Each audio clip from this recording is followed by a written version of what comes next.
Doutor Maurício Renato Pina Moreira, bom dia.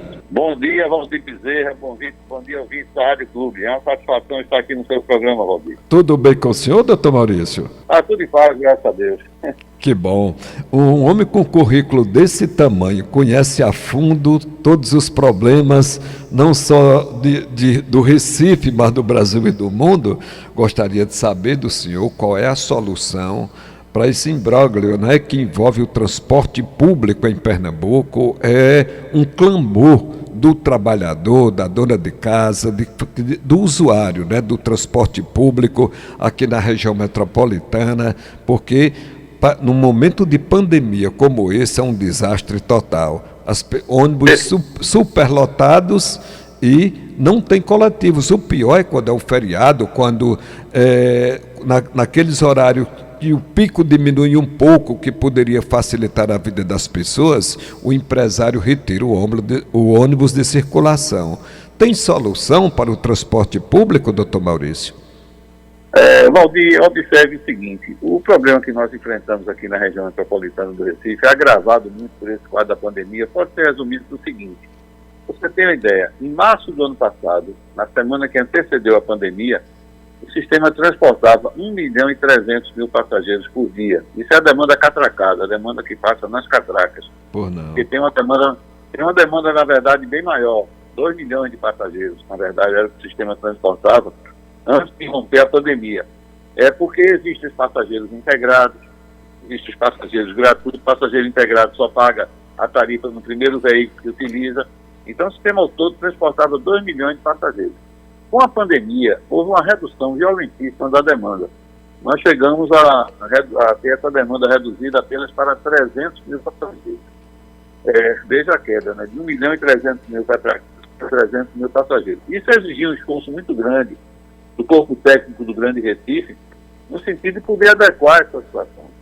Então, várias linhas foram reprogramadas, mas por falta de demanda, em decorrência da pandemia, nós tivemos 78 linhas suspensas, que não tinham passageiros, por conta dessa pandemia, do lockdown que houve, mas essas linhas foram sendo retomadas. O grande problema que se tem hoje é exatamente o problema das horas de pico, que, aliás, não é um problema só aqui do Recife, é um problema no Brasil todo, no mundo.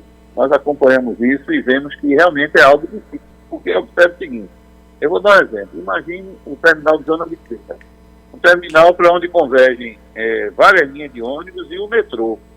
Quando chega, por exemplo, o metrô na hora de pico, aquele carro, a composição do metrô, que são 4 carros, cada um tem uma capacidade de transportar até 250 passageiros. São 4 carros, então 1.000 passageiros. O metrô chega, é capaz de descarregar ali na estação de Joana Bezerra 1.000 passageiros. Esses 1.000 passageiros chegam, cada um sai com um destino diferente para poder o seu ônibus com direção ao seu destino. É muito impossível, é muito difícil na hora dessa, uma situação em que não se formem algumas aglomerações. Mas observe o seguinte: hoje já se tem, mesmo nas horas de pico, das 424 linhas que o sistema tem, das quais hoje temos quase 400 linhas em operação, nós temos uma quantidade expressiva de linhas que já foram retomadas, a frota já foi retomada. Há uma quantidade muito grande de linhas em que temos 100% da frota que já foi restabelecida. Hoje a situação é a seguinte: o sistema que transportava 1.300.000 passageiros por dia útil, né? Sim. Nem sábado e domingo, nem feriado, o sistema hoje está transportando em torno de 800.000 passageiros. Houve a queda maior e agora houve uma recuperação da demanda. Hoje estamos na taxa de 800.000 passageiros por dia. Qual é a grande questão ainda? É que as atividades foram retomadas. O setor educacional, por exemplo, as escolas não restabeleceram na sua plenitude as aulas presenciais. E o setor de educação representa um peso considerável na demanda do sistema. São os dois principais motivos de viagem: trabalho e educação. Das pesquisas de origem e destino que nós já temos aqui na região metropolitana do Recife, a última foi a de 97, temos uma mais recente de 2018, todas elas revelam que os dois principais multiplicadores são justamente trabalho e estudo. Representam em conjunto 85% das viagens. Agora, veja bem, Valdir. Hoje nós temos que pensar no seguinte: é necessário pensar o nosso sistema do futuro. Nós temos corredores de transporte hoje aqui na nossa cidade, e de hoje nós já temos que imaginar que eles venham a operar sob trilhos daqui a alguns anos. Ninguém vai imaginar que no ano 2030, no ano 2040, o sistema vai continuar operando da maneira que opera hoje, entendeu, Valdir? Não tem condição. Tentar expandir o sistema de metrô da cidade, atingir a área norte da cidade, que é uma área que tem uma demanda muito grande. Sem dúvida. Quando você observa o seguinte, Valdir, quando o metrô foi construído no início da década de 80, e nós participamos do processo da implantação do metrô aqui no Sergipe, houve um descompasso, na verdade, porque os investimentos habitacionais na época estavam sendo exatamente direcionados através do sistema financeiro da habitação, do extinto BNH, não sei se você se lembra do Banco Nacional da Habitação, lembro. Estavam sendo direcionados para a norte da cidade. Então foram construídos grandes conjuntos habitacionais em Paulista, Abreu Lima, Olinda, enquanto que o metrô foi para a área oeste. Houve um descompasso nesse sentido. Mas é possível a gente imaginar hoje a expansão do sistema de metrô para a cidade, para que se possa realmente melhorar a qualidade do que é oferecido à população, que a população bem merece. Pois é, eu acho que essa sim é a grande solução que é necessária e tem que ser feita, não é, doutor Maurício Pina? Porque a região metropolitana cresceu muito, até de uma forma muito desordenada. Eu acho que o transporte precisa ser totalmente reordenado, como o senhor falou. O crescimento do metrô, até o transporte sobre trilho, que é aqueles monotrilho, tem um nomezinho técnico que ele é executado em Curitiba. Eu lembro que Eduardo Campos pensou muito isso para a cidade do Recife. Não sei por que isso não aconteceu, se foi a crise. Naquele período do governo Lula, se pensava muito em adotar esse sistema em todo o Brasil, que seria uma solução para os centros urbanos, né? E as pessoas precisam deixar o carro em casa, porque é inconcebível o transporte continuar da forma que está, o Recife continuar como está. Todos nós precisamos andar um pouco no transporte de massa, não é? O transporte coletivo. E a gente não tem essa oportunidade hoje, na forma como o sistema funciona, né? E nós temos ainda uma questão, Valdir, que é a seguinte: a região metropolitana do Recife é realmente uma região diferenciada no país. Nós temos uma população, o censo demográfico o próprio censo demográfico vai ser realizado, e não pôde ser realizado ano passado por conta da pandemia. Ele deverá revelar para a região metropolitana do Recife uma população da ordem de 4.200.000 habitantes, nos seus 14 municípios. E o município do Recife, evidentemente, por ser o município líder, o município dessa região metropolitana, detém a maior parte da população.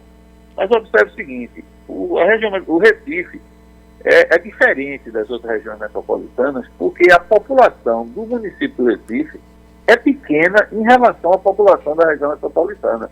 Você observa o seguinte: hoje são 4 milhões de habitantes, mas vamos imaginar, 4 milhões de habitantes. Sim. O Recife tem uma população de 1.600.000 habitantes, e isso representa 40% da população da região metropolitana do Recife. Em Salvador, esse percentual é de 74%, percentual muito próximo do de Fortaleza. Então aqui a questão metropolitana é muito mais forte. Sabe por quê, Valdir? Porque é o seguinte: o Recife tem 1.600.000 habitantes, aí depois tem o município de Jaboatão dos Guararapes, que tem cerca de 800.000 habitantes, ou 500.000 habitantes. Então, não tem região metropolitana que tenha municípios com esse peso considerado. Depois, por exemplo, o consórcio de transporte nosso aqui da região metropolitana do Recife, eu recentemente de um seminário que foi realizado pelo Banco Interamericano de Desenvolvimento, que é sediado em Washington, junto com o Ministério do Desenvolvimento Regional e o Ministério da Economia do Brasil, foi agora recente. E nesse seminário foi demonstrado o interesse dos dois ministérios e do BID no sentido de fortalecer o que se chama de governança metropolitana. Veja, hoje nós temos os 14 municípios da região metropolitana do Recife, esses 12 municípios restantes, eles detêm a gestão das suas linhas intramunicipais, que são linhas dentro do próprio município. Então, muitas vezes a gente recebe aqui, por exemplo, uma reclamação, uma linha Janga Paulista. Nós não temos competência sobre essa linha, por quê? Eu estou dando um exemplo só de Paulista, mas isso vale também para os outros municípios. Claro, sem dúvida. Porque é uma linha que o Grande Recife não pode atuar, porque é uma linha dentro do município. Nós atuamos sobre as linhas intermunicipais dentro da região metropolitana do Recife, ou seja, qualquer linha que ligue um município a outro, e mais as linhas intramunicipais, ou seja, as linhas dentro do próprio município, do Recife e de Olinda. Os outros municípios não. Esse seminário do qual eu participei, que teve também a participação de representantes dos 2 ministérios que eu citei e também do BID, foi exatamente é um programa que está sendo desenvolvido para fortalecer a governança metropolitana. E você veja bem, Valdir, como nós avançamos nisso. Nesse evento, houve 3 palestras. Houve a nossa, aqui do Recife, que tivemos a palestra representando a região metropolitana do Recife, e 2 outras cidades participaram, que foram as cidades de Toronto, no Canadá, e a cidade de Curitiba, no Paraná. Curitiba é realmente uma cidade que tem um sistema de transporte muito avançado. E lá, o consórcio Grande Recife foi apontado como um modelo, foi o primeiro consórcio de transporte criado no Brasil. Existe, por exemplo, na Espanha, existe o consórcio de Madrid, que congrega a capital, Madrid, e mais uma quantidade muito grande de municípios. Veja a diferença, nós temos aqui 14 municípios. Lá em Madrid, o consórcio tem 179 municípios. Mas veja a diferença. Enquanto aqui nós temos, por exemplo, um município como Jaboatão, com 800 mil habitantes, Olinda 500 mil, Paulista 400 mil, depois de Madrid, que tem 3 milhões e 200 mil habitantes, o município que tem a maior população tem apenas 200 mil habitantes. Então, o peso de Madrid é muito alto, que não acontece aqui no Recife. Então, é necessário que se fortaleça essa governança metropolitana e que realmente o planejamento voltado para o sistema, ele procure exatamente fazer com que intervenções que vão ser realizadas nos anos 2040, 2050, etc., já contemplem uma melhoria substancial do sistema de transporte da cidade através da expansão do sistema de metrô, do sistema sob trilhas, que é um sistema de alta capacidade. Nós temos aqui 2 corredores com BR-6, que são corredores que apresentam um sistema de média capacidade. Foi na época, digamos assim, uma decisão acertada, mas é uma pena só que o sistema não tenha sido completado, né? É verdade. Ainda hoje nós temos obras inacabadas do BRT. Isso. Apesar de todo o esforço que tem sido feito. O grande problema que a gente defronta é exatamente em questão de recursos, sabe, Valdir? Eu entendo. Mas fique certo que todo o esforço está sendo desenvolvido no sentido realmente de dotar a região metropolitana de um sistema de transporte de qualidade para o nosso futuro que se avizinha. Agora, essa governança metropolitana, como o senhor está falando, que sem dúvida nenhuma é a solução para o transporte público, não é? Ele já está sendo discutido, é um sistema que já está sendo estudado para pôr em prática, ele de fato vai sair ou é apenas tecnicamente analisado por o senhor, mas que não tem ainda nada em andamento para ser mostrado, para ser executado. Ele vai sair do papel, de fato, ou não, doutor Maurício? Veja, nós temos o Grande Recife Consórcio de Transporte, é o sucedâneo da Empresa Metropolitana de Transportes Urbanos, a MTU Recife. A MTU foi criada em 1 de março de 1980. Hoje eu sou diretor da empresa, é a 4ª vez que eu sou diretor da empresa, sou funcionário de carreira da empresa, desde que ela foi criada em 1980, quer dizer, há 41 anos atrás. E desde essa época, desde 1980, que nós temos aqui um sistema de transporte que não deixa de ter essa característica de ser metropolitano, porque em 1980, quando a MTU foi criada, a competência da MTU se voltava exatamente para todas as linhas intermunicipais, porque a linha que sai de um município ou outro, a competência é do Estado. E o Estado era representado pela MTU e hoje pelo Consórcio Grande Recife. Então, isso aconteceu desde 80. Hoje nós somos o órgão de gestão metropolitana mais antigo do Brasil. O que falta para nós termos uma gestão metropolitana completa é que os outros 12 municípios que compõem a região metropolitana do Recife também aderissem ao consórcio, porque hoje nós só temos, como eu disse, 2 municípios consorciados. O Grande Recife na verdade, não é do Estado nem é dos municípios. O Grande Recife é um órgão multifederativo, porque ele é Estado e município. O Estado tem uma participação no Grande Recife e os municípios também. Os municípios precisariam entender que a questão do transporte é uma questão que transcende o espaço do município. A gente fica difícil imaginar, por exemplo, a Lei Nacional de Mobilidade Urbana exige que os municípios tenham seus planos de mobilidade. Porém, nós vivemos numa grande cidade, que é a região metropolitana do Recife. Pois é. É difícil você imaginar, Valdir, uma pessoa que tenha um interesse específico só no município. É muito pouco provável. A pessoa, por exemplo, pode morar em Paulista, estudar em Olinda, pode morar em Olinda e trabalhar no Recife. Enfim, há uma ligação muito grande entre esses municípios. E seria realmente importante que essa questão que envolve, inclusive, as linhas intramunicipais, seja tratada devidamente. Às vezes nós temos problemas porque precisamos, por exemplo, criar uma linha, precisamos ter uma melhoria do sistema, mas envolve uma linha intramunicipal e a gente fica impedido de fazer isso, porque a competência é do município, entendeu, Valdir? Pois é, esse deveria ser necessário que a gente avance nessa questão institucional. Sem dúvida. Nesse seminário que houve, Valdir, com a participação do pessoal de Brasília, dos ministérios, que eu já citei, Desenvolvimento Regional e da Economia, do BID, tinha pessoas que estavam, tinha representantes do BID em Washington, tinha um representante do BID que estava na Flórida, estava em Curitiba, em Brasília, aqui no Recife, né, no caso, estava proferindo essa palestra, e lá o consórcio Grande Recife foi apontado como um modelo de consórcio a ser adotado por outras cidades. Agora, só que a gente ainda não conseguiu completar esse quadro do consórcio, porque precisamos da adesão dos outros municípios que compõem a região metropolitana. Pois é, eu acho que isso deveria ser resolvido. Eu não sei se eu estou falando besteira ou não, mas eu acho que a Assembleia Legislativa deveria resolver o problema se propondo uma lei que passasse administrativamente o sistema para o Estado. E aí evitaria essa politicagem de prefeitos que, para se reeleger, não mexe naquela questão das combis, não mexe naquela questão de outros tipos de transporte que interferem no sistema e não faz com que o sistema avance, porque é impossível. Olinda e Jaboatão se integram ao consórcio e Paulista ficar de fora. Abreu e Lima ficar de fora, Igaraçu, porque, como o senhor disse, é uma grande cidade, a região metropolitana do Recife. Não tem como uma cidade estar integrada à outra. E aí beneficia o sistema econômico, não é? De funcionar por aí. Se houver tempo ainda, Valdir, se eu puder ainda falar sobre Pode, claro.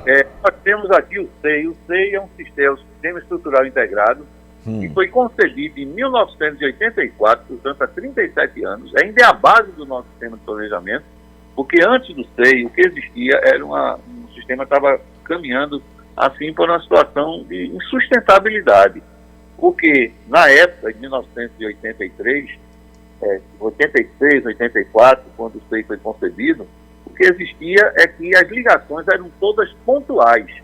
Você veja como nós conseguimos avançar. Hoje, a pessoa pode se deslocar de qualquer ponto, para qualquer outro ponto da região metropolitana do Recife, pagando apenas uma tarifa. A pessoa pode sair de Igaraçu e chegar em Suape, pagando somente uma tarifa. Isso foi um ganho substancial que passou a ser oferecido por meio do SEI, do Sistema Estrutural Integrado. Mas veja o seguinte, o SEI previa a implantação de corredores perimetrais e corredores radiais. Apesar de 37 anos que o SEI foi concebido, e apesar de ser um sistema consensual, um sistema de consenso, até hoje não houve nenhum governador, nenhum prefeito, nem do Recife, nem dos demais municípios da região metropolitana do Recife, nem no meio técnico, que viessem discordar do SEI. O SEI é um consenso. Mas apesar desse consenso, nós ainda não conseguimos completar a rede viária do SEI. Eu vou dar um exemplo. A ligação Norte-Sul hoje é feita através da Avenida Agamenon Magalhães, que é uma via, digamos assim, muito demandada, muito solicitada, e pela BR-101, que é a quarta perimetral. A gente tem 4 perimetrais. A primeira, que é a Agamenon Magalhães, e a quarta, que é a BR-101. E a segunda e a terceira são 2 corredores que até hoje não se conseguiram implantar. E vejo a dificuldade. São municípios, corredores viários que passam de um município para o outro. Por exemplo, a segunda perimetral, ela existe em alguns trechos, mas tem característica de corredor de transporte em massa. Ela sai de Afogados, Estrada de Remédios, Visconde Albuquerque, segue em direção Cônego Barata, vai entrar ali no Arruda, Água Fria, de lá segue até a Avenida Presidente Kennedy, tem trechos ainda não implantados dessa perimetral, e vai até o terminal da PE15. A terceira perimetral é a mais inacabada de todas. Ela faz a ligação, por exemplo, a Avenida Recife faz parte da terceira perimetral, depois entra ali para o lado do Bongi, em seguida ela desaparece, não existe, cruzaria a Avenida Caxangá, cruzaria o Rio Capibaribe, entraria em Casa Forte e vai sair lá naquele terminal Pelópolis e Silveira. Aí veja, esses 2 corredores perimetrais, a Prefeitura do Recife, inclusive, já elaborou o projeto para a implantação desses corredores, da segunda e da terceira perimetrais. O que é que acontece? Essas perimetrais entram em outros municípios. Por exemplo, a segunda perimetral entra em Olinda, a terceira perimetral entra em Paulista. E veja a dificuldade institucional que se tem, né? Que é um corredor metropolitano. Demais. Mas ele tem que ter continuidade, passar de um município para o outro. Não adianta o município do Recife construir a perimetral e ele não ingressar em Paulista, por exemplo, a terceira perimetral. Isso tira toda a velocidade do sistema, não é, doutor Maurício? É verdade. Veja bem, Valdir, se nós tivéssemos hoje essas 2 perimetrais, o sistema teria uma melhoria substancial. Porque hoje, para fazer a ligação norte-sul, que é uma ligação muito forte, nós só temos a Agamenon Magalhães e a BR-101. Passaríamos a ter mais 2 outras ligações, a segunda e a terceira perimetrais, e que iriam contribuir para melhorar substancialmente. Isso envolve recursos, sem dúvida, mas envolve também essas questões institucionais a que eu me referi. Sem dúvida nenhuma. E essa é uma das grandes reclamações do usuário. Por isso que ele diz que não tem ônibus, o ônibus atrasa, demora demais, chegam atrasados no trabalho, enfim, por conta também disso, não é? Mas o sistema também, ele tem condição de dar essa velocidade para atender a demanda, doutor Maurício, porque falta coletivo ou são esses impedimentos administrativos das cidades, dos corredores, os empecilhos todos que impedem a velocidade do transporte? Hoje o grande gargalo, Valdir, é exatamente nas horas de pico. As horas de pico realmente são muito problemáticas. Sabe por quê? Porque as atividades econômicas são todas concentradas praticamente no mesmo horário. Aí forma-se aquela quantidade muito grande de pessoas. Existem estudos antigos que precisariam ser rediscutidos com relação, por exemplo, à questão do reescalonamento de horários, para que as atividades econômicas iniciassem horários diferentes, justamente para achatar essa curva do pico. Como a demanda fica muito concentrada, principalmente no pico da manhã, o pico da manhã é muito forte. O pico da tarde e noite é mais diluído, porque não tem, digamos assim, a demanda tão forte. Mas se houvesse um achatamento nesses picos, haveria uma qualidade, uma melhoria substancial da qualidade do serviço, porque não haveria você tem local, por exemplo, Joana Bezerra. Veja lá em Joana Bezerra, se alguém for em Joana Bezerra, vê a quantidade de ônibus que tem lá em Joana Bezerra, é muito grande. Eu cito Joana Bezerra, e outros terminais que nós temos aqui, no Pelópolis e Silveira, no terminal da PE15, é muito grande. Mas a quantidade de pessoas também é muito grande concentrada nesse horário. O atendimento, digamos assim, fica sacrificado por conta disso. E veja só o que eu falei sobre a questão das perimetrais. Pelópolis e Silveira é um terminal, o terminal Pelópolis foi concebido nesse SEI, em 1984, justamente para fazer a ligação da terceira perimetral com o corredor da PE15. O terminal já foi construído, mas a terceira perimetral ainda não.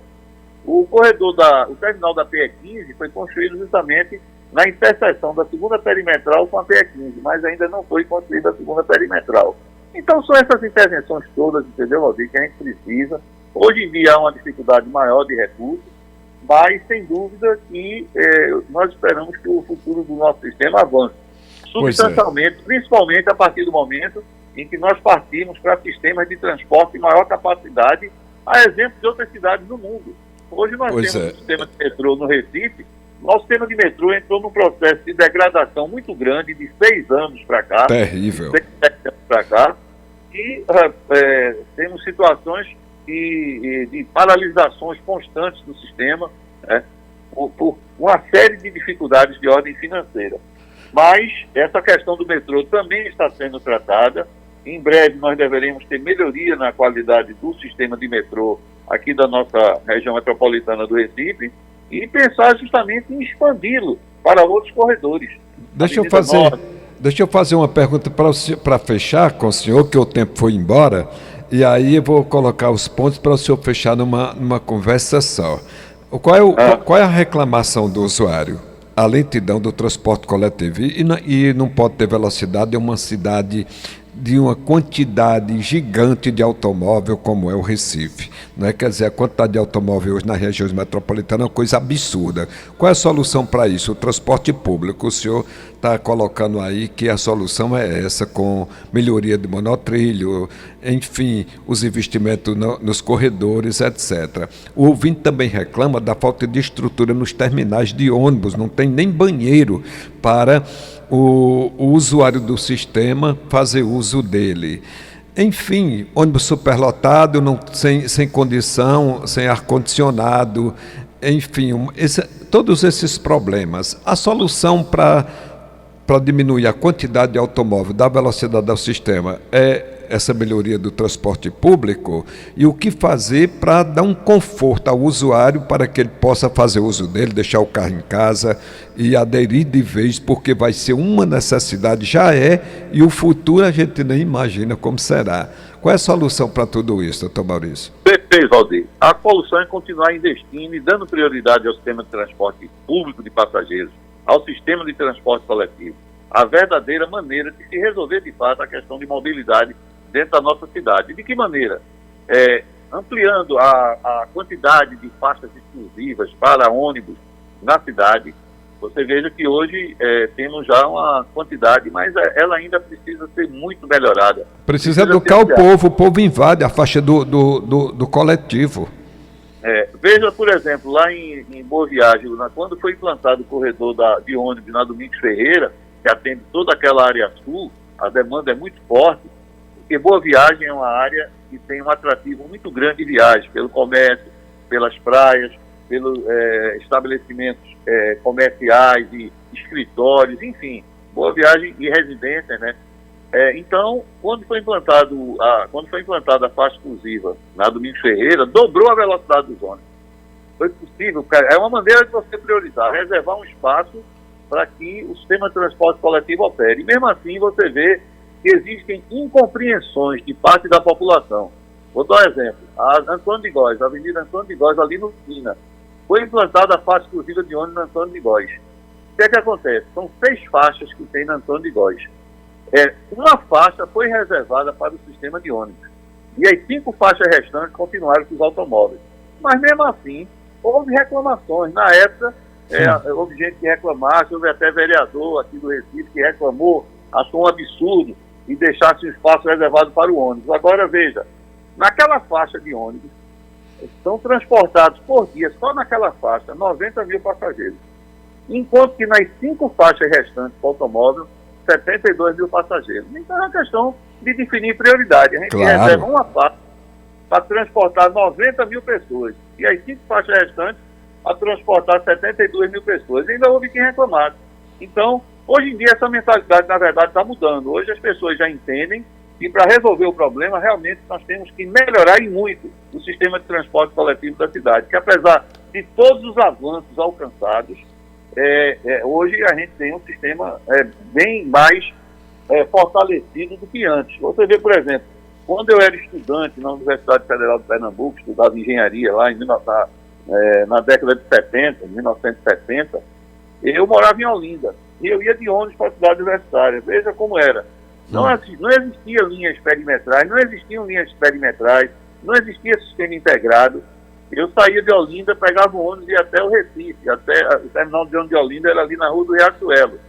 Aí eu saía a pé da Rua do Riachuelo e até a Rua da Aurora, quase na esquina com a Rua da Imperatriz, pegar um ônibus calorento, um ônibus da CTU, antiga CTU, você deve se lembrar disso. Isso. A Companhia de Transportes Urbanos era um monobloco, que era a linha cidade universitária. Então a gente tinha que fazer baldeação, transbordo no centro da cidade, para poder chegar ao destino. Hoje em dia houve um avanço significativo, a pessoa sai de Olinda, sai de vários bairros para a cidade universitária, uma ligação direta ou usando um sistema integrado. Naquela época não tinha integrado, não.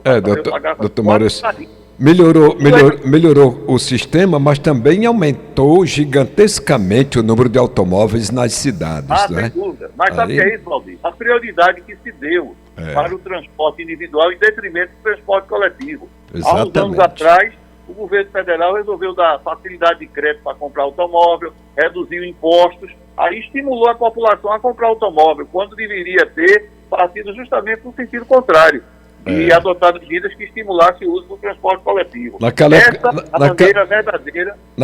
não tinha moto, hoje as motos também ocupam espaços, né, no trânsito. É verdade.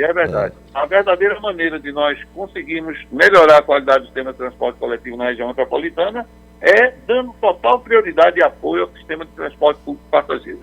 Pois é, para isso precisa melhorar muito as faixas, como o senhor frisou, da condição da gente andar de transporte coletivo, o metrô funcionar, porque como está, é uma aberração do sistema, o metrô. Precisa melhorar tudo. Doutor Maurício Renato Pina Moreira, ainda tinha muita história para a gente falar do transporte público, fica para uma outra oportunidade. Sem dúvida. Viu? Fica a sua discussão aí, quando você quiser novamente a gente discutir esse assunto no seu programa, é só avisar. Eu estou aqui, inclusive, representando não só o Grande Recife, eu estou representando também o CREA. Cujo presidente me solicitou para falar aqui em nome do Conselho. O novo CREA, né? Que o CREA agora está botando a cara na rua, isso é importantíssimo. Agora... O presidente Adriano está fazendo uma excelente gestão e vamos trabalhar juntos para poder resolver esse problema. Inclusive, temos seminários já marcados no âmbito do CREA para tratar de assuntos ligados ao sistema de transporte da cidade. Muito bom, vamos falar sobre ele. Doutor Maurício Renato Pina Moreira, muito obrigado pela entrevista, muito obrigado pelas orientações e até um próximo momento, doutor Maurício. Se Deus quiser, Valdir, estaremos juntos. Eu que lhe agradeço pela oportunidade de participar aqui do seu programa, que tem uma audiência tão grande. Muito obrigado, um grande abraço. Um grande abraço, Valdir, até a próxima.